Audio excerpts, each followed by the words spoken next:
सत्य, ठळक व निर्भीड सक्षम न्यूज। जतसह परिसरातील बातम्या पाहण्यासाठी सक्षम न्यूजला सबस्क्राइब करा। आमदार साहेब, देवाला तरी फसवू नका।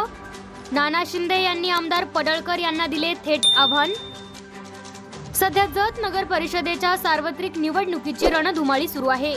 महाविकास आघाडी रासपकडून प्रभाग क्रमांक 5 व 6 मध्ये संयुक्त कॉर्नर सभेचे आयोजन केले होते। यावेळी महाविकास आघाडीचे नगराध्यक्ष पदाचे उमेदवार सुजय नाना शिंदे यांनी शहराचे विजन मांडले।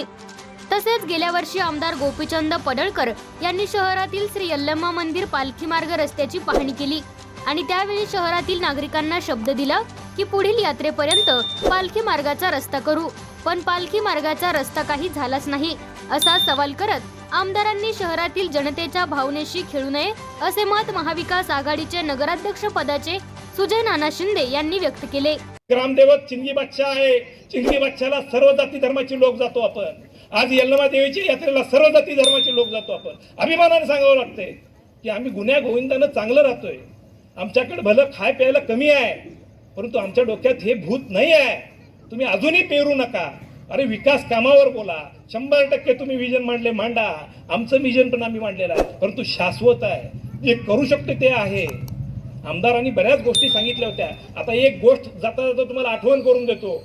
मागच्या वेळेस यल्लम्मा देवीची यात्रा झाली, त्यावेळेस ते आमदार होते। एक पालखी मार्ग आहे जतमधून जाणारा, जो मारुती मंदिर पासून पाटील मळ्यापासून तो यल्लम्मा देवीला जातो। आमदार साहेबांनी फार चांगलं अगदी त्या मंदिराजवळ गाड्या लावल्या आणि आमदार साहेब म्हणले हा पालखी मार्ग मला बघायचा आहे, आणि सगळ्या अधिकारी प्रशासकीय कर्मचारी घेऊन त्या पालखी मार्गावरून पायस्थ होऊन त्या मंदिरापर्यंत गेले आणि म्हणले पुढच्या यात्रेपर्यंत हा सगळा रस्ता मी करतो, पालखी मार्ग करून दाखवतो म्हणून सांगितला। हा शब्द तुम्हीच दिला होता। आता येणाऱ्या 15 तारखेला यल्लम्मा देवीची यात्रा आहे, करून दाखवा।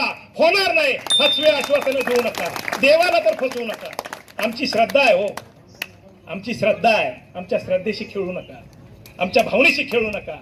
मला एक तुम्हाला सगळ्याला कळकळीची विनंती आहे, तुमच्या मनाच्या कोपऱ्यामध्ये कुठेतरी माझ्यासाठी जागा असेल, तिथं जाऊन विचार करा। मनाच्या कोपऱ्यातून त्या जागेला मोकळं करा आणि येणाऱ्या 2 तारखेला मला असू दे किंवा माझ्याबरोबर उभे असणाऱ्या सर्व उमेदवारांना असू दे, हात असू दे, कपाशी असू दे, काँग्रेस आणि रासपा आघाडीच्या या सर्व उमेदवारांना विजयी करा। मी सगळ्यांना विनंती करतो, खरोखर विचार करून मतदान करा आणि विजयी करा, एवढीच विनंती करतो आणि थांबतो। जय हिंद, जय महाराष्ट्र।